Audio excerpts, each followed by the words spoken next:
প্রিয় বন্ধুরা, ঈদের সময় প্রবাসীরা পরিবারকে ছেড়ে কিভাবে ঈদের মুহূর্তগুলো কাটিয়ে থাকে তারই ধারাবাহিক তথ্য তুলে ধরার চেষ্টা করেছি এই ভিডিওটিতে।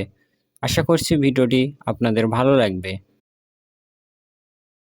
ঈদের চাঁদ ওঠার সাথে সাথে আনন্দের ঢেউ খেলে যায়, কিন্তু প্রবাসীদের জন্য সেই আনন্দের পাশে একটা অন্ধকার ছায়াও লুকিয়ে থাকে। পরিবার থেকে দূরে থাকার বেদনা। এই গল্পটা রাকিবের, একজন প্রবাসীর।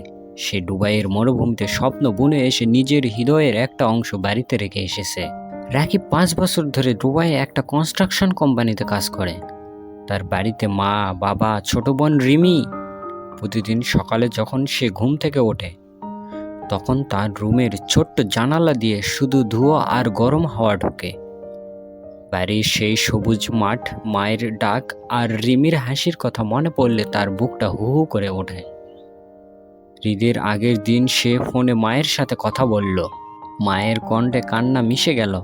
বাবা, তুই ছাড়া ঈদটা অন্যরকম লাগে। রিমি বলে, ভাইয়া থাকলে আমার সাথে গ্রামে ঘুরতে যেত।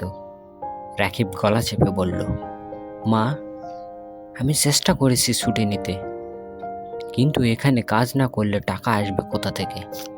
ঈদের সকালে রাকিব তার রুমমেটদের সাথে নামাজে গেল। মসজিদে সবাই যখন একে অপরকে জড়িয়ে ঈদের শুভেচ্ছা জানাচ্ছিল, রাকিবের মনে হলো তার বুকের ভিতরটা ফাঁকা। ফিরে এসে তারা রান্না করলো বিরিয়ানি, কাবাব আর শিরখুরমা, কিন্তু খাবারের প্লেটে হাত দিয়ে সে থমকে গেল। মনে পড়ল বাড়িতে মা এখন পিঠে বানাচ্ছেন, বাবা গ্রামের মানুষের সাথে গল্প মেতেছে, আর সে এখানে একটা টেবিলে বসে, যেখানে কেউ তার আপনজন নয়। দুপুরে রাকিব ফোন খুলে ফেসবুকে বন্ধুদের ছবি দেখছিল। কেউ পরিবারের সাথে হাসছে, কেউ বাচ্চাদের নিয়ে ঘুরছে। তার চোখে জল এলো।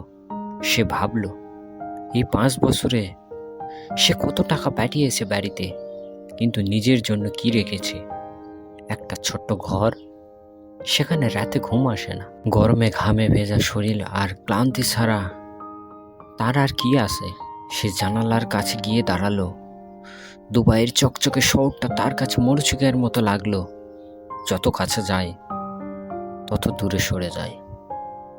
কাজের চাপে তার শরীর ভেঙে পড়েছে। গত মাসে তার কাঁধে ব্যথা হয়। ডাক্তার বলেছিল, তুমি বেশি পরিশ্রম করেছো, বিশ্রাম দরকার। কিন্তু বিশ্রামের সময় কোথায়? একদিন ছুটি নিলে বচের ধমক, আর টাকা কম পাঠালে বাড়ির চিন্তা। ঈদের দিনও তার মাথায় ঘুরছিল পরের মাসে কিভাবে বাসায় টাকা পাঠাবে।